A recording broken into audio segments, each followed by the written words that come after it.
The voice said to listen to the echoes of the underworld, but all I hear are my own expletive-ridden thoughts about the last puzzle. Okay, so what kind of underworld is this? Very hot, very cold, tortured souls? Okay, we're dealing with wet and damp. Is this another cenote pool? How deep is this water? My comfort level will be vastly improved if this is like 2 inches, and will vastly deteriorate if we are talking like several feet. I feel I remember something about ancient Mayan culture in deep, dank, dark water caves, but I can't quite put my finger on it. I'm sure I'll remember soon enough. I can't make out what is in this bowl of the bird. All the other snake-faced column supports in the temples are probably Quetzalcoatl, the feathered serpent, and given how many different pronunciations everyone seems to say is the right one, it would be a small miracle if I got that pronunciation even half right.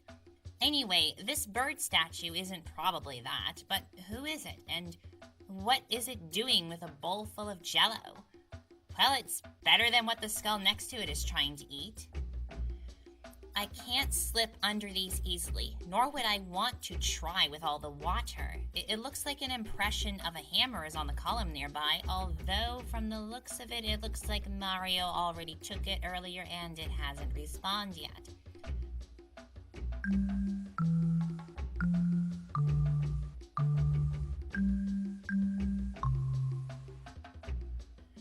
Oh, it plays music! Oh, is this like a static-like form of vibraphone? Neat. I just have to play the tune.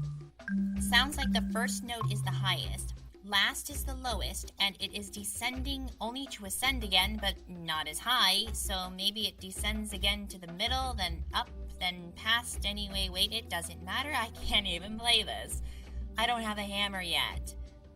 These are some rather pointy and odd-looking rocks here, hanging from the ceiling.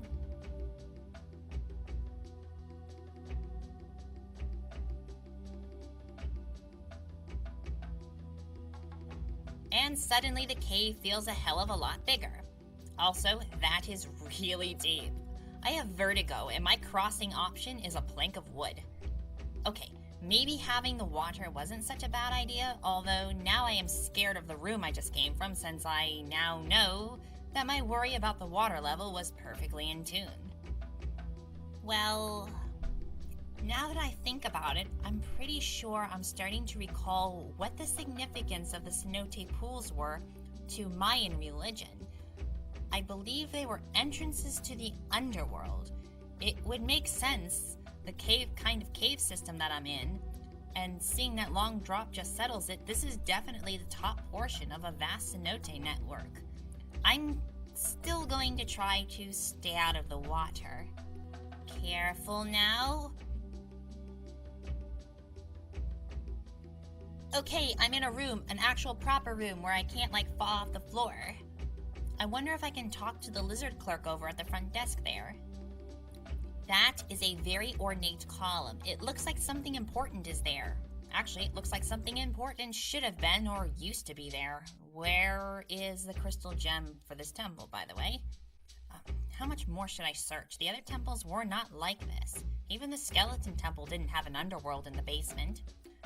Whoa, another gene pod. Okay, not the crystal gem I was after, but this is acceptable too. I hope the gem didn't get thrown in the ravine.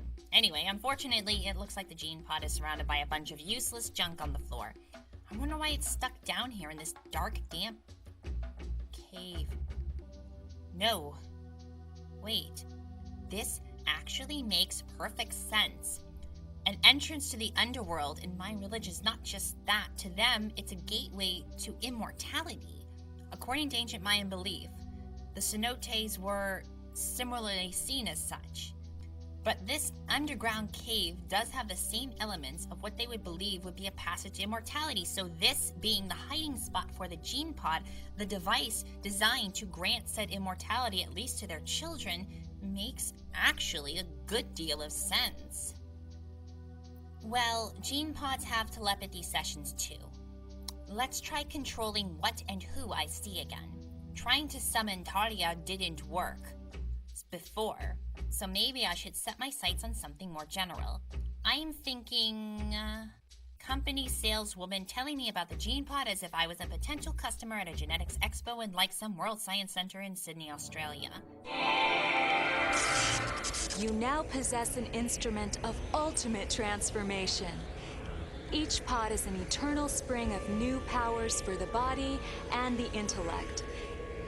It is a gift of abilities that transcend your ancestral limitations. Once your people are infused with its essence and the legacy is passed on to your descendants, knowledge will replace ignorance, order will emerge from chaos, and science will replace superstition.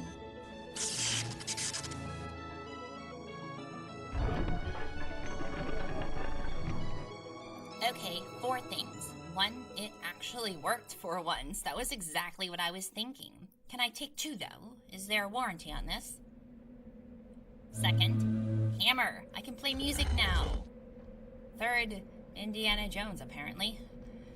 This gene pod weighed down this pillar. I'm going to bet I am trapped now, and I am right. Well, I have a hammer now. I guess a 3-note symphony is in order. Either that, or these particular static lights are not musical. They're not. This hammer is too soft to actually break them. Okay, time to escape. Thankfully, there is all this useful junk on the floor.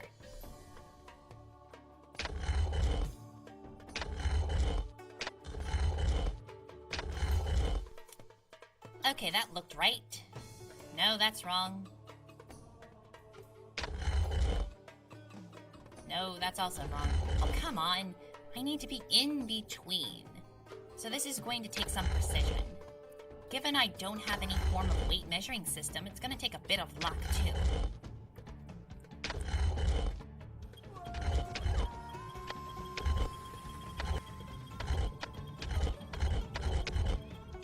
Okay, looks like there are 2 main categories. Move it down 1 unit or move it down by 2. I presume that it isn't that simple. That's something they move it down by, say, 1.5, and another 1.5 would give a total of 3, not 2. It isn't easy to see that, though. I can only observe the whole number changes, not the minute decimal ones.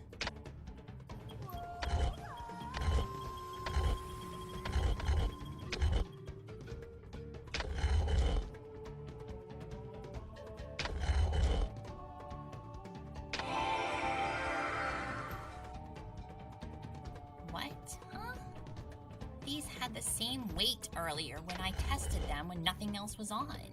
Now the broken skull weighs less than a single bone. How does that even... what? Well, I'm out. That's what matters in the end.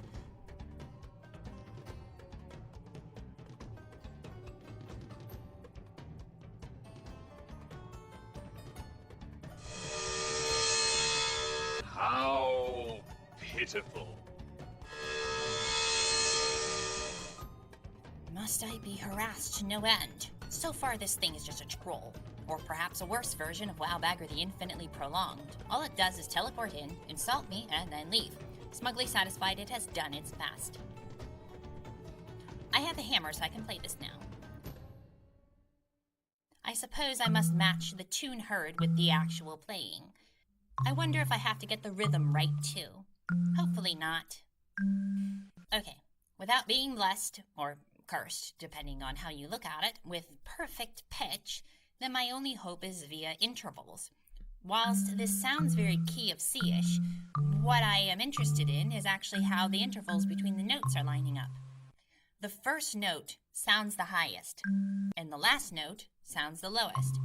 This gives me a basic starting position and ending position.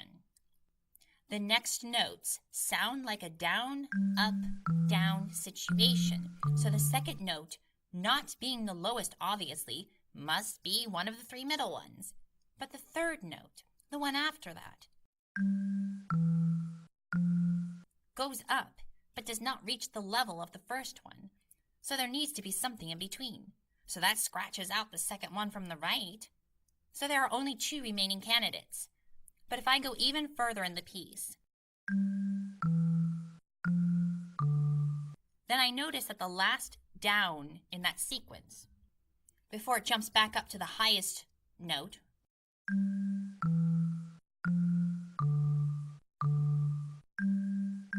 The first note is a little higher than the very last low note, but lower than the second note.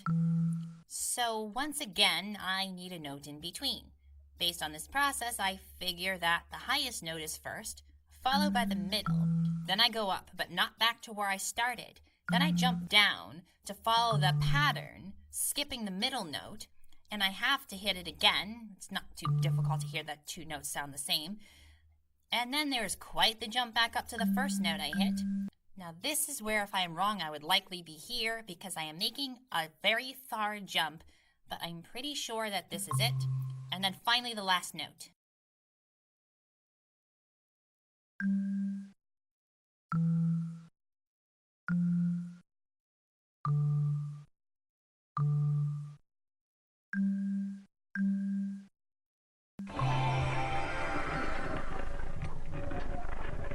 There we go. I guess I've become just used to the fact that solving puzzles opens up things. I would never have thought playing a score on a static light vibraphone would open a gate, but most of my standard how the world works faculties have been thrown out the window for this entire trip. Well, I guess I don't need this hammer anymore.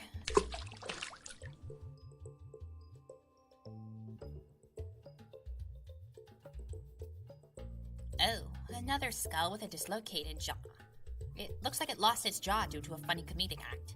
That almost happened to me when I first discovered Stephen Wright. And this one looks like it is incredibly annoyed with what it just watched. This leads me to conclude it has been stalking me. Finally, the gem! Give it! Oh, come on, no other temple had this much in the way of the gem. Now the dead refuse to give up their possessions. Hey, kiddo, you don't get to keep the gem in the afterlife. Now, give it here. You already had your aqueous transmission into the underworld. Now give me the gem. I'm going to break your hand. Okay, that works.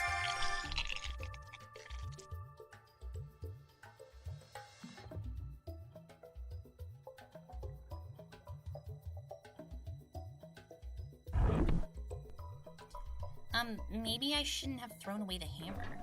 Okay, never mind. It remembers me. Or it's permanently unlocked. I don't know. I don't really care. I don't have to go back in there again. I already probably annoyed that skeleton by defiling its skeleton. Okay, time to listen finally to the hopefully last telepathy session for the Maya.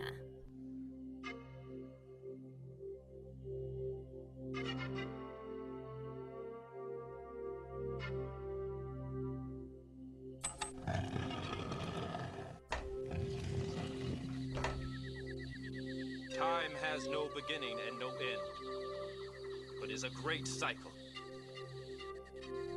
And so it was that in the fourth cycle of the world, a time of renewal came upon the children of the maze.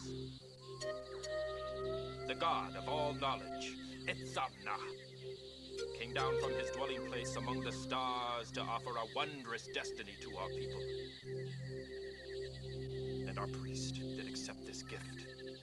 And through a sting from the sacred idol, the essence of Itzamna flowed into their blood, and his wisdom was passed on through their seed. Thereafter did the descendants of our priest become learned in all things.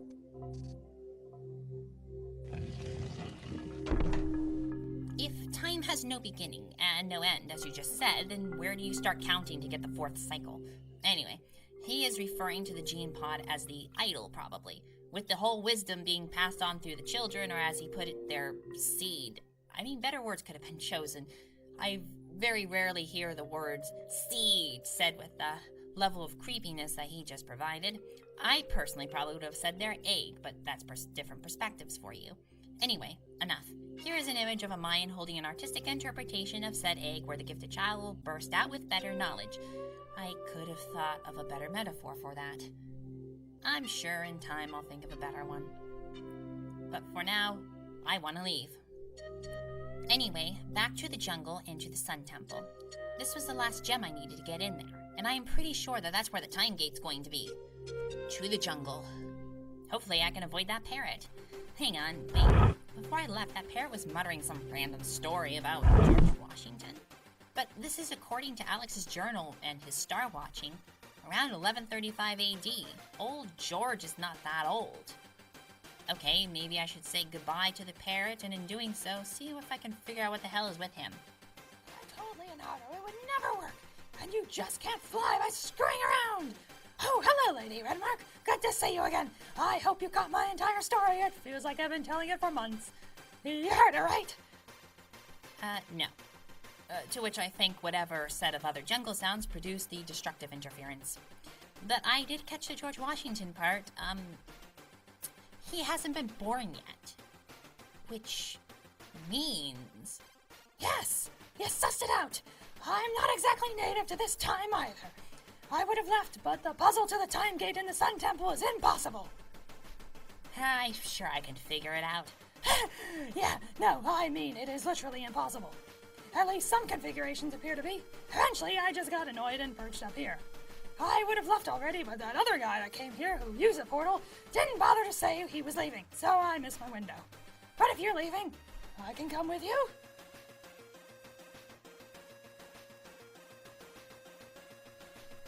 Judging by your face you just made, I'm going to say you don't want that. Okay, fine. I promise not to bother you, just be careful. Well, for what it's worth, thank you for the info. Anyway, I'm gonna go solve that unsolvable puzzle. I'll let you know when I'm done. Okay, good luck! And you are so going to regret air quoting unsolvable in about, say, 10 minutes. 15 minutes. Unsolvable. Alex got out, so I don't know what that Mr. Parrot is talking about.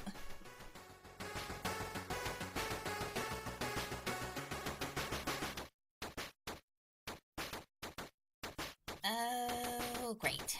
I forgot the Sun Temple gem itself. Well, I can't get into the Sun Temple to get the Sun Temple gem, so I hope this isn't going to devolve into a catch-22. It's not like I'm just going to find it lying on the floor somewhere.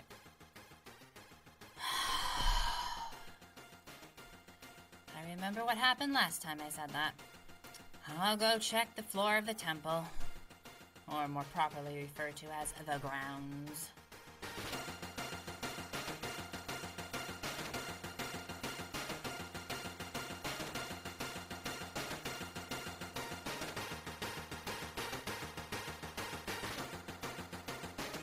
I swear this wasn't here last time I went down this way.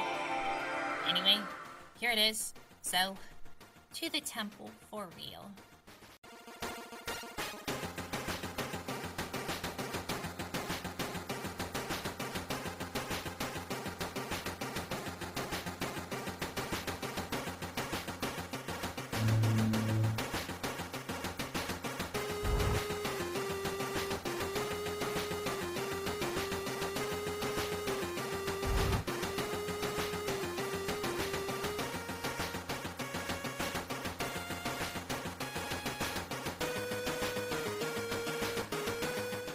Okay, a sliding puzzle. This doesn't look too bad. These look like... Oh. These are the pictures shown after the telepathy session in each of the 4 temples.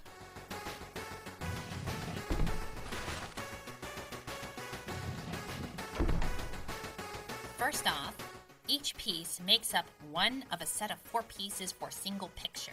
Each picture goes in each corner. Which picture goes into which corner, though? Like, who goes near that door handle? Wait, there's another door handle over here. This isn't... Oh! On the other corners are dots, though. This is no door handle. This is a Mayan numeral. This is where I probably should have used the camera, but each temple image didn't just show the picture. It showed some number on the side of it. And I can see those symbols on the door.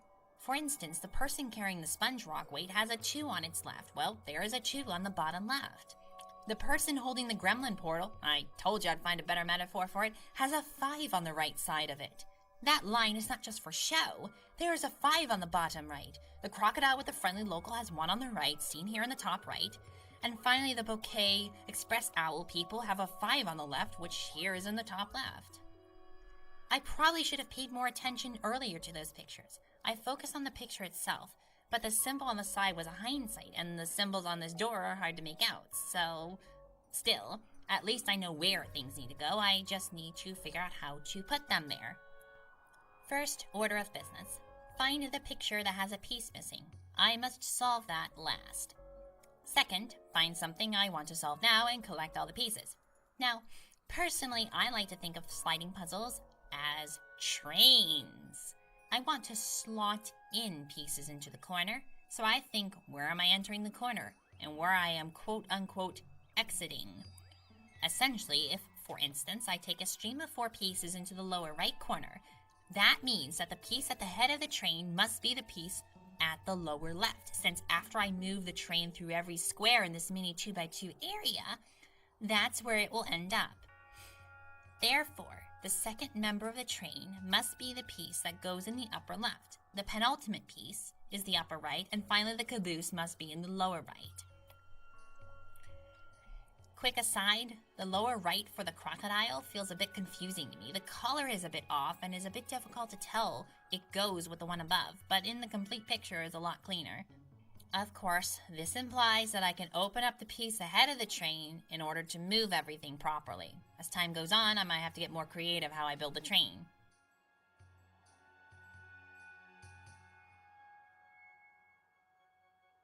Now, if I entered from a different direction, my piece order would be different, of course. If this is the first 2x2 I am solving, I can just fill in the corner and the rest easily.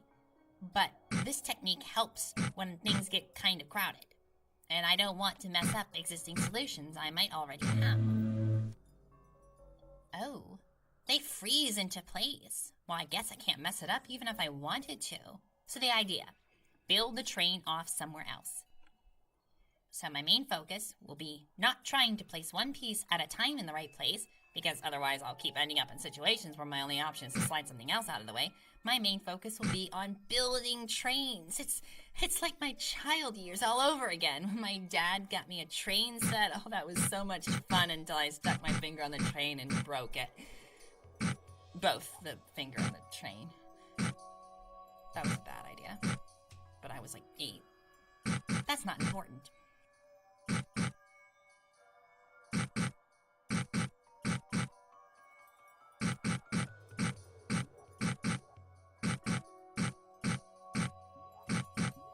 I must admit, I am not using all of my brain here. I am letting the puzzle do some of the work. I am just focusing on the high-level train building routine and then trying to change the ordering of the train when it's wrong. Typically, I end up with 2 pieces out of order, and it is sometimes hard to change that order in tight spaces. Normally, my favorite way of changing the order is having the train sort of drive into itself. There is one other thing I do, but it isn't an exact science. If I keep looping, that is, I end up with the same wrong orders every time I try to put it into the right corner, I will try to intentionally mess something up that I normally wouldn't do or wouldn't normally occur to me to do. This adds a wrench into things, so when I get back to the state I was at, it's subtly changed, usually enough to actually solve the issue. But basically, I just add randomness and then go back to what I was doing earlier to break out of my not working loop in hopes of making it a working loop, thus freeing my brain power to focus on the other parts of my life. Is this the most mathematically efficient, beautiful way to solve a sliding puzzle? No. Is it the best holistic way to solve a sliding puzzle? Probably, hell no. But it's my way. And I don't really like sliding puzzles anyway.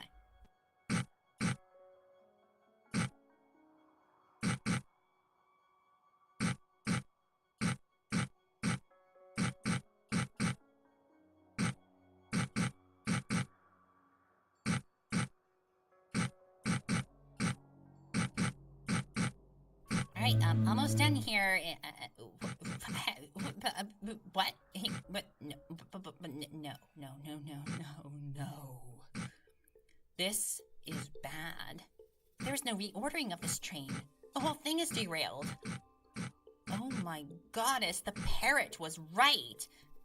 I hope I never have to say that again. This isn't impossible as a hyperbole to really hard. He literally meant impossible. Okay. This is what I know. I know that if you were to randomly generate a sliding puzzle, there is a concept of parity, which is based on the sequence of numbers, or in this case, numbering the correct sequence of pictures. There are even oddness in columns and rows, and a thing called a taxi cab distance. Half of all potential configurations of the puzzle are inaccessible via legal moves, and if that half contains the solution, I'm sorta screwed. But this puzzle has an interesting mechanic.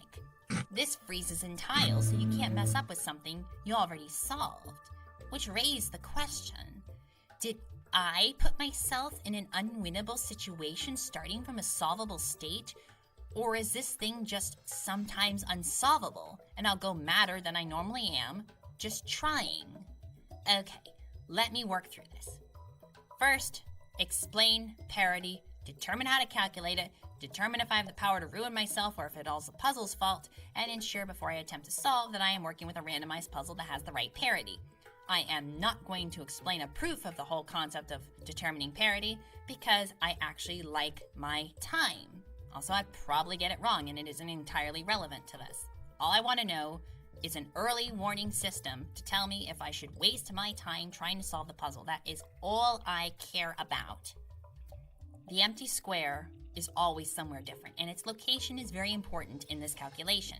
First, I am going to cut out the different tiles based on the information in the temples and the best guess of the image in each tile. This is the order they should appear in, so I'm going to assign them all numbers 1 through 16. For any given configuration of the puzzle, though, only 1 through 15 will exist due to one blank. And because the blank is part of the solution, I cannot skip numbers. So any tiles after the tile that is supposed to be there, if not for the fact it isn't, have to get a -1 to their values. To make this concrete, starting with the failed attempt earlier, I'll take a look at the puzzle initial starting condition. I'll apply the numbers to each tile over this. I skipped a few. Remember that 3 tiles, in this case 14, 15, and 16, as identified in my little picture earlier, come after tile 13. But that is the missing tile for this particular puzzle. So all the ones after it get decked a value. So there is an uninterrupted stream of 1 to 15. If these numbers are put into a single line from top left reading each row from left to right, then we get 1, 8, 2, 11, 12, 5, 15, 13, 6, 7, 4, 10, 9, blank, 14, 3. There are 2 things to look for. The first is where the blank is. The second is the parity. This is a 4x4 puzzle. So based on some mathematics that I shouldn't have even had to reference if the sliding puzzle bothered to check parity, the general idea is that if you start from the bottom up numbering rows and the blank appears on an odd numbered row, then the inversion must be even and vice versa. So what the hell is the inversion? For each tile on the board, how many tiles after it should actually be coming before it, but instead are currently appearing after it? Ignoring the blank, since the even oddness of the row of the blank already addresses it, the inversion is calculated by going to each number in the sequence and checking how many numbers after it should have come before it. So basically, any numbers that appear after it yet are less than it. So starting at 1, nothing comes after it that should have came before, so that is a 0. Then at 8, 2 through 7 should come before it, but in this particular configuration, they appear after. 1 has already appeared already, giving a total of 6. Only the numbers to the right are a consideration, so the 1 at the beginning is no longer a factor in any future calculations. We're going from left to right, and at any particular point, we only care about what's to the right. After computing the inversions for each number, these totals are added together, and we find it is 45 odd. In a puzzle of 4x4 with a blank starting on an odd row, remember counting from the end first, so the last row is 1, that is odd equals odd, which is a problem. If the blank is on an odd row, the inversion must be even. It is not. They're equal. The 2 must disagree for a puzzle of this size in this evenness. And a puzzle of 3x3 or 5x5 would be different. By the way, it isn't even needed to add up all the numbers. An even plus an even is an even. An odd plus an odd is also an even. Only an even plus an odd is ever odd. So, since we only care about the evenness or oddness, ignore all zeros, ignore all evens, and count up the number of odds. If there's an odd number of odds, then it is odd. Otherwise, it is even. I'm sure that's not confusing at all. Alright, so we have our early warning system. But this begs another question. The whole solvability thing. Does it still apply if the solutions freeze into place? Well, since every move must keep the invariants of the puzzle, then that means as long as those invariants hold for a puzzle of a reduced size, things should be fine, I think. I know that no move can possibly get me to a puzzle state of a different parity. Freezing in tiles reduces available moves. It doesn't add to them. So I still can't get into a puzzle of different parity. This is where I take a leap here. And this is the most likely breakpoint where I could be mistaken because I am going completely on intuition. And that's generally a bad thing, especially in places like quantum mechanics, like degenerate matter. Thankfully, I'm not dealing with that right now, since the parity is what truly matters. And the new 4x2 puzzles that are spawned are sub-puzzles of the original 4x4 puzzle, and they have the same evenness regarding both the rows and the columns. Then they should inherit the same solvability as the parent. By the time I get to a final 4x2 area, after that odd shape that appears after one freezes in is dealt with, then I have a 4x2 puzzle that came from an already solvable 4x4 puzzle. Imagine that I was given this puzzle. This is solvable if I did my math right. So if I apply the same techniques I just did, then when I reach the end, I will be able to have a solution, open the door, and probably see the time gate.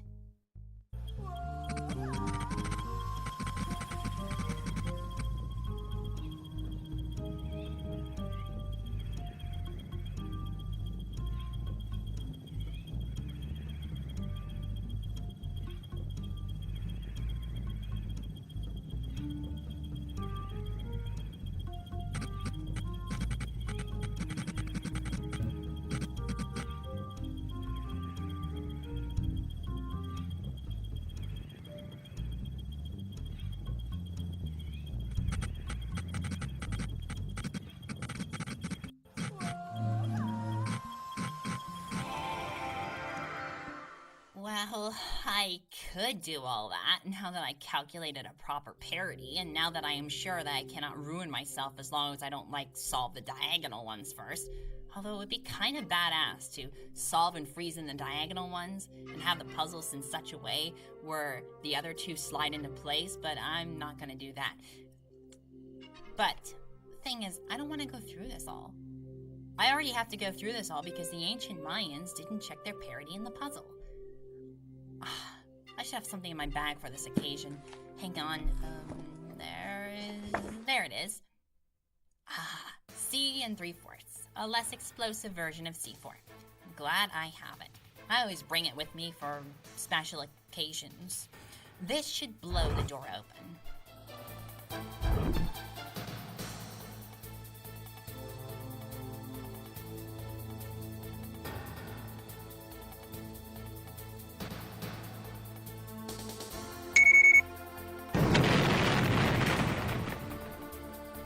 Hey, Parrot, the door is open. The entire blooming jungle knows that now.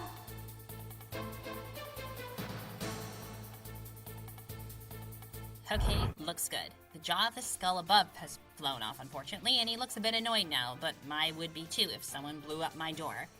But please, let this be a lesson to you all. I would not have cheated this puzzle and exploded the door if you had checked your goddess-damned parity. For all I know, that was intentional trolling. I mean, I know they sacrificed people to their gods by throwing them into cenote pools, but I didn't think they sunk that low. Oh, whoops, I just broke the jawbone. Well, he wasn't using it anyway. Damage doesn't look too bad from back here.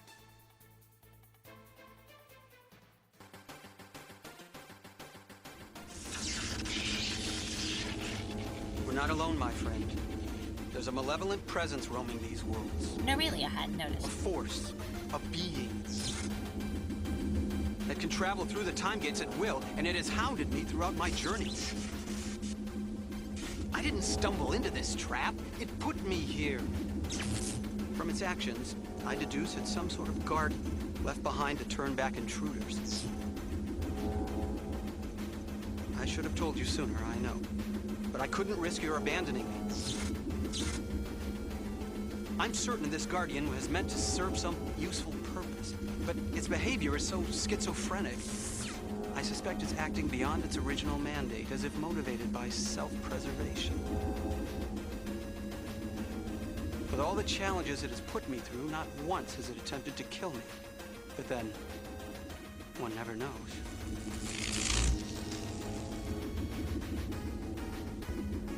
I suppose eternally trapped into the time vortex is better than death.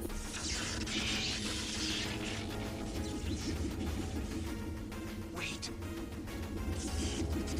I feel it. He's here!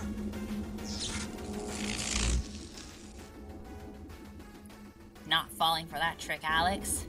Let's just go. Now, do the bottom and right buttons still not work? Hey, I'm trying to operate this here. I feel it. He's here. Now, Alex, not getting me that easily. What the fuck? Okay.